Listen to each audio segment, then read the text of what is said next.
नमस्कार, मैं हूं अंकुर और आप देख रहे हैं सत्य हिंदी का न्यूज बुलेटिन। एक नजर अब तक की सुर्खियों पर। कोरोना वायरस ने एक बार फिर दस्तक दे दी है। इस बार कोरोना का नया वेरिएंट JN1 मुश्किलें बढ़ा रहा है। भारत में भी इसके लगातार मामले सामने आ रहे हैं। सोमवार को कर्नाटक में जहां 34 मामले दर्ज किए गए हैं, तो वहीं 3 मरीजों की मौत भी हुई है। उधर केरल में कोरोना विस्फोट हुआ है, कारण प्रदेश में एक दिन में 115 नए मामले सामने आ गए हैं। ईरान ने सोमवार को अमेरिका के इस दावे को खारिज कर दिया है कि उसने पश्चिमी तट पर अरब सागर में रासायनिक टैंकर पर हमला किया था। ईरान ने अमेरिकी दावे का खंडन करते हुए इसे निराधार बताया है। ईरान के विदेश मंत्रालय के प्रवक्ता ने कहा कि अमेरिका का आरोप निराधार है। बता दें कि गुजरात तट के पास एक टैंकर पर हमला होने के बाद अमेरिका ने इसका आरोप ईरान पर लगाया था।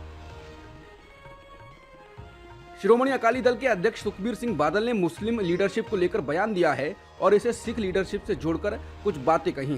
सुखबीर सिंह बादल ने मुसलमानों को लेकर कहा कि देश में इतनी बड़ी तादाद होने के बावजूद वो एकजुट नहीं हैं, जबकि सिख सिर्फ 2% होकर भी एकजुट हैं। उन्होंने कहा कि मुसलमानों की आबादी लगभग 18% है, लेकिन उनके पास कोई नेतृत्व नहीं है क्योंकि वो एकजुट नहीं है। हम 2% हैं, लेकिन हम श्री अकाल तख्त साहिब के तहत एकजुट हैं। मैं अपील करता हूं कि आप सभी से अनुरोध है कि विभाजित ना हों और एकजुट रहें।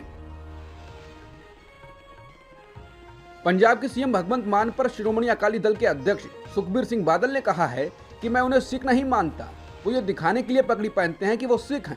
वो सिखों का इतिहास नहीं जानते। हमें दुख होता है जब हम उन्हें देखें और उनके बयान सुने। बादल ने कहा, आम आदमी पार्टी पंजाब को लूट रही है और अरविंद केजरीवाल आज पंजाब के सीएम हैं, भगवंत मान नहीं। खबर चल रही है कि नीतीश कुमार ही पार्टी के राष्ट्रीय अध्यक्ष का पद संभाल सकते हैं, क्योंकि वो राजद प्रमुख लालू प्रसाद यादव और डिप्टी सीएम तेजस्वी यादव के साथ ललन सिंह की कथित निकटता से नाराज हैं। ललन सिंह को पद से हटा सकते हैं। अब नीतीश कुमार ने कहा है कि उनकी पार्टी में सभी मिलकर काम कर रहे हैं। पार्टी में सब कुछ ठीक है, हम एकजुट हैं। मैं वास्तव में इस पर ध्यान नहीं देता हूं कि भाजपा के नेता हमारे बारे में क्या कहते हैं। उन्हें जो कहना है कहने दें, इसका कोई मूल्य नहीं है। हम केवल समग्र विकास के बारे में चिंतित हैं। हमने बिहार के समग्र विकास के लिए कई विकास काम किए हैं। बिहार के मुख्यमंत्री नीतीश कुमार ने उनकी बजाय मल्लिकार्जुन खड़गे को इंडिया गठबंधन का संयोजक नेता बनाए जाने के प्रस्ताव के बाद गठबंधन से नाराज होने की अटकलों का पुरजोर खंडन किया है। वो पूर्व प्रधानमंत्री अटल बिहारी वाजपेयी की जयंती पर उन्हें श्रद्धांजलि अर्पित करने के बाद पटना में पत्रकारों से बात कर रहे थे। नीतीश ने इस मामले पर पत्रकारों से कहा, ना आपको हम बता दें, मेरी इच्छा नहीं थी। हम तो चाहते हैं कि सब लोग एकजुट हों। उन्होंने साफ किया, हम जरा भी नाराज नहीं हैं, बस यही चाहते हैं कि सब कुछ जल्दी हो जाए। उन्होंने इस मौके पर अटल बिहारी वाजपेयी की तारीफ करते हुए कहा, उनका मुझ पर काफी एहसान है। जब से मैं सांसद बना उन्हें जानता था। जब उनकी सरकार बनी तो उन्होंने मुझे 3 विभागों की जिम्मेदारी दी। मुझे मुख्यमंत्री बनाने में उनका बहुत योगदान था। एबीपी सी वोटर के सर्वे के मुताबिक 2024 में मोदी सरकार फिर से बन सकती है। सर्वे के मुताबिक कुल सीट 543 सीटों में से एनडीए को 295 से 335 सीटें मिल सकती हैं और इंडिया को 165 से 205 सीटें मिल सकती हैं। इसके अलावा अन्य को 35 से 65 सीटें मिलती हुई नजर आ रही हैं। एबीपी सी वोटर के सर्वे में पश्चिम भारत रीजन की 78 सीटों में से एनडीए के खाते में 45 से 55 सीटें जा सकती हैं। वहीं विपक्षी गठबंधन इंडिया को 25 से 35 मिलने का अनुमान लगाया गया है। इसके अलावा अन्य के खाते में 0 से 5 सीटें जा सकती हैं। एबीपी सी वोटर ने 2024 को लेकर सर्वे किया है, जिसमें बताया गया है कि दक्षिण भारत रीजन में बीजेपी को तगड़ा झटका लग सकता है। यहाँ की 132 सीटों में से बीजेपी के नेतृत्व वाले एनडीए के खाते में 20 से 30 सीटें जा सकती हैं। वहीं विपक्षी गठबंधन इंडिया को 70 से 80 सीटें मिल सकती हैं।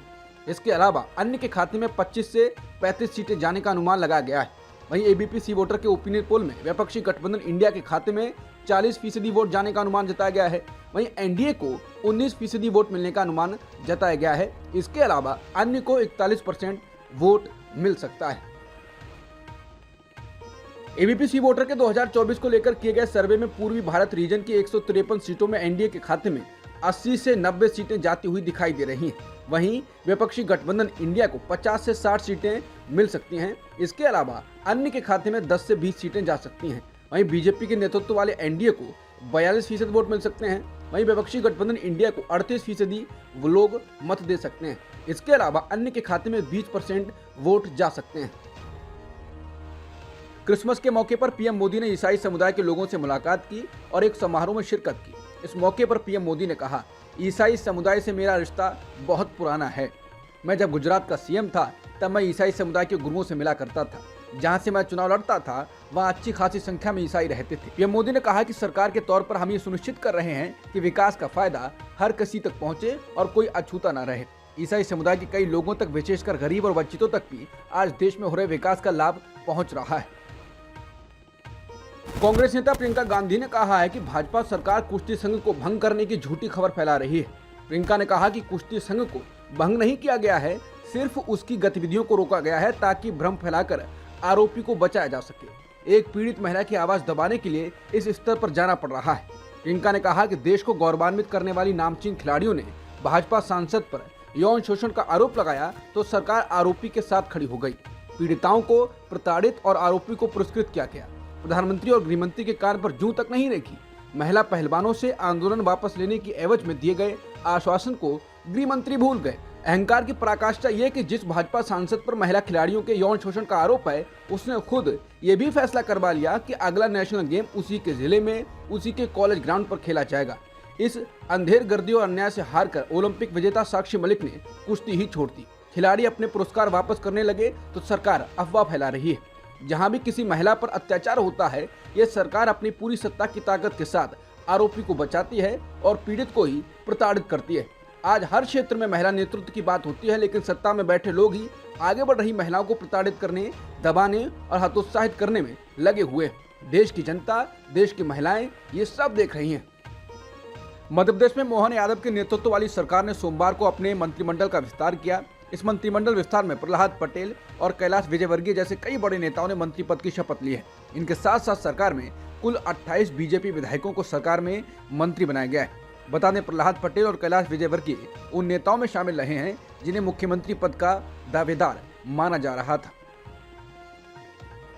मध्य प्रदेश में मंत्रिमंडल विस्तार होने के बाद शिवराज सिंह चौहान अपनी भूमिका को लेकर बोले हैं। राज्य की नई सरकार में अपनी भूमिका से जुड़े सवाल पर उन्होंने कहा, मेरी एक कार्यकर्ता की भूमिका रहेगी, मंत्रिमंडल बहुत संतुलित है। बता दें, चौहान 18 सालों से मध्य प्रदेश सरकार का नेतृत्व कर रहे थे। इस बार भी बीजेपी के जीतने के बाद उनके मुख्यमंत्री बनने की संभावनाएं जताई जा रही थी, लेकिन आखिर में बीजेपी ने मोहन यादव के हाथ में कमान सौंप दी, जिसके बाद लोगों की नजर शिवराज सिंह चौहान पर बनी हुई है। दिल्ली के जंतर मंतर पर बहुजन अधिकार सम्मेलन में समाजवादी पार्टी नेता स्वामी प्रसाद मौर्य ने कहा है कि आज संविधान खतरे में है। SC, ST और OBC को दिए गए आरक्षण के अधिकार से उन्हें जानबूझकर वंचित किया जा रहा है। देश बेचा जा रहा है और देश के युवाओं को रोजगार से वंचित किया जा रहा है। इसलिए हम यहाँ रैली के लिए एकत्र हुए हैं। राजस्थान के मुख्यमंत्री भजनलाल शर्मा ने सोमवार को कहा कि जनता से जुड़ी कोई योजना बंद नहीं की जाएगी। बता दें, पूर्व मुख्यमंत्री अशोक गहलोत ने ट्वीट कर वर्तमान में बीजेपी सरकार से कांग्रेस की योजनाओं पर स्थिति स्पष्ट करने की मांग उठाई थी। चिरंजीवी योजना का जिक्र करते हुए गहलोत ने कहा था, मीडिया के माध्यम से ये भी जानकारी में आया है कि चिरंजीवी योजना में निजी अस्पतालों द्वारा इलाज नहीं किया जा रहा है। वर्तमान सरकार को हमारी सरकार की योजनाओं को लेकर भी स्थिति स्पष्ट करनी चाहिए, जिससे जनता को परेशानी ना हो। कोई नई व्यवस्था लागू होने तक पूर्ववत व्यवस्था चालू रखनी चाहिए। इसके बाद भजनलाल शर्मा ने कहा कि अब राज बदल गया है, प्रदेश में सुशासन आ गया है। भाजपा सरकार के राज में जनता से जुड़ी हुई कोई भी योजना बंद नहीं की जाएगी। उत्तर प्रदेश के अयोध्या में राम मंदिर के प्राण प्रतिष्ठा समारोह में 1500 से 1600 प्रतिष्ठा मेहमानों सहित लगभग 8000 आमंत्रित लोग शामिल होंगे। प्रधानमंत्री मोदी, यूपी के मुख्यमंत्री योगी आदित्यनाथ और RSS सरसंघचालक मोहन भागवत मंदिर के उद्घाटन समारोह को संबोधित करेंगे। इसके अलावा राम मंदिर ट्रस्ट ने सभी पूर्व प्रधानमंत्रियों, सभी राष्ट्रीय पार्टी प्रमुखों, कांग्रेस नेता सोनिया गांधी, उद्योगपति मुकेश अंबानी और गौतम अडानी, दलाई लामा और फिल्म अभिनेता अमिताभ बच्चन, रजनीकांत, माधुरी दीक्षित सहित कई प्रमुख हस्तियों को आमंत्रित किया है। इंडियन एक्सप्रेस की रिपोर्ट के मुताबिक RSS के सूत्रों का कहना है कि उद्घाटन समारोह केवल अयोध्या के बारे में नहीं होगा। संघ परिवार सबके राम का नारा पूरे देश में प्रचारित करेगा। इस अभियान के तहत RSS और VHP के सदस्य अक्षत यानी चावल के वितरण के लिए 1 जनवरी से 15 जनवरी तक पूरे देश में घर घर अभियान चलाएंगे। 22 जनवरी को राम मंदिर के उद्घाटन के अवसर पर लोगों को अपने स्थानीय मंदिरों में सभा आयोजित करने के लिए एक प्रतीकात्मक निमंत्रण भी दिया जाएगा। यह आउटरीच सिर्फ भारत भर में ही नहीं बल्कि विदेशों में भी किया जा रहा है। संघ परिवार हिंदू समुदायों को 22 जनवरी को अपने इलाकों में इसी तरह के कार्यक्रम आयोजित करने के लिए प्रेरित कर रहा है। आरएसएस के एक अंदरूनी सूत्र ने द इंडियन एक्सप्रेस को बताया, लोग अयोध्या पर ध्यान केंद्रित कर रहे हैं, लेकिन 22 जनवरी को राष्ट्रीय स्तर पर एक बहुत बड़ा कार्यक्रम होगा। इसमें दुनिया भर में कुछ कार्यक्रम होने वाले हैं। अयोध्या प्राण प्रतिष्ठा के साथ होने वाले स्थानीय कार्यक्रम भी ऑनलाइन लाइव होंगे, जिससे देश और दुनिया के हिस्सों को अयोध्या में जो हो रहा है उसके साथ तालमेल बैठाने का एहसास होगा। रिपोर्ट के मुताबिक भाजपा को लगता है कि अयोध्या कार्यक्रम लोकसभा चुनावों से पहले एक संदेश देगा कि धारा 370 को निरस्त करने के अलावा मंदिर का वादा था, जिसे भाजपा ने पूरा कर लिया है। मंदिर शायद उन मुद्दों में से एक है जिसे भाजपा अप्रैल मई 2024 में होने वाले लोकसभा चुनावों के लिए अपने प्रचार अभियान में जोड़ेगी। केंद्रीय गृह मंत्री अमित शाह और भाजपा के राष्ट्रीय अध्यक्ष जेपी नड्डा मंगलवार को निर्धारित पार्टी पदाधिकारियों और समर्थकों के साथ दिन भर की बैठकों के लिए सोमवार आधी रात को कलकत्ता पहुंचेंगे। बैठकें महत्वपूर्ण हैं क्योंकि बंगाल में 2024 के लोकसभा चुनाव अभियान के लिए पार्टी के ब्लूप्रिंट को अंतिम रूप दिए जाने की संभावना है। पहली बैठक दोपहर में नेशनल लाइब्रेरी में होगी, जहां पार्टी के प्रदेश पदाधिकारियों के अलावा संगठन के करीबी समझे जाने वाले कुछ लोगों को भी आमंत्रित किया गया है। बाद में शाम को राज्य के वरिष्ठ नेताओं और पर्यवेक्षकों के साथ शहर के एक होटल में बैठक होगी, जहां शाह और नड्डा अपने एक दिवसीय दौरे के दौरान रुकेंगे। भाजपा के अंदरूनी सूत्रों ने कहा है, मंगलवार की बैठकों में चुनावी रणनीति और उम्मीदवार दो प्रमुख मुद्दे होंगे। बीजेपी बंगाल के एक पदाधिकारी ने कहा, यह बिल्कुल स्पष्ट है कि कुछ मौजूदा सांसदों को उत्तर और दक्षिण बंगाल में दोनों में हटा दिया जाएगा। मौजूदा विधायकों में से कुछ को लोकसभा के लिए नामांकित किया जा सकता है। संसद की सुरक्षा में चूक के मामले में बीजेपी सांसद प्रताप सिम्हा लगातार सुर्खियों में हैं। दरअसल वो जो लोग संसद में घुसे थे और रंगीन धुआं छोड़कर नारेबाजी की थी, उन लोगों को एंट्री पास प्रताप सिम्हा के हस्ताक्षर पर जारी हुआ था। इसके बाद बीजेपी सांसद प्रताप सिम्हा पर सवाल उठाते हुए विपक्ष के नेताओं ने भी केंद्र सरकार को घेरा था और पीएम मोदी से सदन में जवाब देने के लिए कहा था। अब प्रताप सिम्हा ने कहा है कि 2024 लोकसभा चुनावों में लोग तय करेंगे कि मैं गद्दार हूं या देशभक्त। उन्होंने कहा कि मुझ पर जो आरोप लगे हैं वो मैं ईश्वर और अपने समर्थकों पर छोड़ देता हूं कि वो फैसला करें। प्रताप सिम्हा बोले, मेरे पाठक, मेरे फैन जो बीते 20 सालों से मुझे पढ़ रहे हैं, मेरे क्षेत्र के लोग जो 9.5 साल से मेरा काम देख रहे हैं और देश संबंधी मुद्दों, धर्म और राष्ट्रवाद पर मेरा आचरण जानते हैं, वो और ईश्वर ये तय करेगा कि मैं देशभक्त हूं या नहीं। आगामी लोकसभा चुनावों में इसका फैसला हो जाएगा। मुझे इसके सिवा कुछ नहीं कहना है। उपराष्ट्रपति जगदीप धनखड़ की मिमिक्री रुकने का नाम नहीं ले रही है। निलंबित टीएमसी सांसद ने एक बार फिर धनखड़ की नकल उतारी है। बता दें, पिछले हफ्ते उस समय बड़ा राजनीतिक भूचाल आ गया था जब संसद के बाहर परिसर में बाकी सस्पेंडेड सांसदों के साथ विरोध प्रदर्शन के दौरान कल्याण बनर्जी को उपराष्ट्रपति धनखड़ की नकल करते हुए देखा गया। कांग्रेस नेता राहुल गांधी को अपने फोन पर टीएमसी नेता का वीडियो बनाते हुए देखा गया। इस घटना से दुखी होकर जगदीप धनखड़ ने कहा कि भारत के उपराष्ट्रपति के रूप में विपक्षी सदस्यों ने उनके पद का अपमान किया है। धनखड़ ने यह भी दावा किया कि ये एक जाट, उनकी जाति और किसान परिवार से आने वाले व्यक्ति के रूप में उनकी पृष्ठभूमि का भी अपमान है। हालांकि शनिवार को पश्चिम बंगाल के सेरामपुर में एक कार्यक्रम में बोलते हुए कल्याण बनर्जी ने कथित तौर पर दावा किया कि वो धनखड़ की नकल करना जारी रखेंगे। उन्होंने इसे कला का रूप करार दिया। इंडिया टुडे के मुताबिक बनर्जी ने कहा, मैं मिमिक्री करता हूँ, ये एक कला है। अगर जरूरत पड़ी तो मैं इसे एक बार नहीं 1000 बार करूंगा। मेरे पास अपने विचार व्यक्त करने के सभी मौलिक अधिकार हैं। आप मुझे जेल में डाल सकते हैं, मैं पीछे नहीं हटूंगा।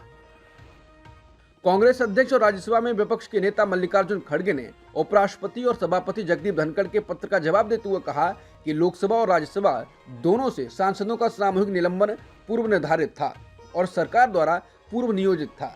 बता दें, धनखड़ ने विभिन्न मामलों पर चर्चा के लिए खड़गे को आमंत्रित करने का पत्र लिखा है। इसको लेकर कांग्रेस अध्यक्ष ने जवाब दिया है। खड़गे ने कहा कि वो फिलहाल दिल्ली से बाहर हैं और ये मेरा कर्तव्य है कि मैं दिल्ली वापस आते ही आपकी सुविधा अनुसार जल्द से जल्द आपसे मिलूं। डिजिटल भुगतान फर्म पेटीएम की मूल कंपनी 197 कम्युनिकेशंस लिमिटेड ने कई डिवीजनों में कम से कम 1000 कर्मचारियों को निकाल दिया है, क्योंकि कंपनी कर्मचारी लागत में कटौती करना चाहती है। कंपनी में छटनी की रिपोर्टों पर टिप्पणी करते हुए पेटीएम के प्रवक्ता ने पुष्टि की कि वास्तव में इसके ऑपरेशन और मार्केटिंग टीम में कर्मचारी कम किए गए। सूत्रों के मुताबिक पेटीएम ने अक्टूबर की शुरुआत में ही छटनी की प्रक्रिया शुरू कर दी थी। एक तरफ पेटीएम ने 1000 कर्मचारियों को बाहर का रास्ता दिखाया है, तो दूसरी तरफ वो नई भर्तियों की बात भी कह रही है। कंपनी ने इस बात पर भी प्रकाश डाला कि वो अपने आने वाले वर्ष में अपने मुख्य भुगतान व्यवसाय में मैन पावर को 15,000 तक बढ़ाने की योजना बना रही है। इकोनॉमिक्स टाइम्स की रिपोर्ट के अनुसार गूगल और अमेजॉन समेत 6 बड़ी टेक कंपनियां जल्द ही भारत में नियुक्ति पर रोक लगाने वाली हैं। इकोनॉमिक टाइम्स ने कहा कि गूगल और फेसबुक जैसी कंपनियां आईटी क्षेत्र के कर्मचारियों के लिए सबसे अधिक मांग वाली कंपनियों में से कुछ हैं, लेकिन इन कंपनियों के जल्द ही भारत में पूरी तरह से भर्ती पर रोक लगाने की संभावना है। पिछले वर्ष की तुलना में 2023 में इन कंपनियों में भारत में सक्रिय नौकरी पोस्टिंग में 90% की गिरावट आई है, जिससे अटकलें लगाई जा रही हैं कि इन कंपनियों द्वारा भारत में भर्ती पर रोक लगाई जा सकती है। अब तक की सुर्खियों में इतना ही। बाकी खबरों के लिए बने रहिए सत्यहिंदी.com के साथ।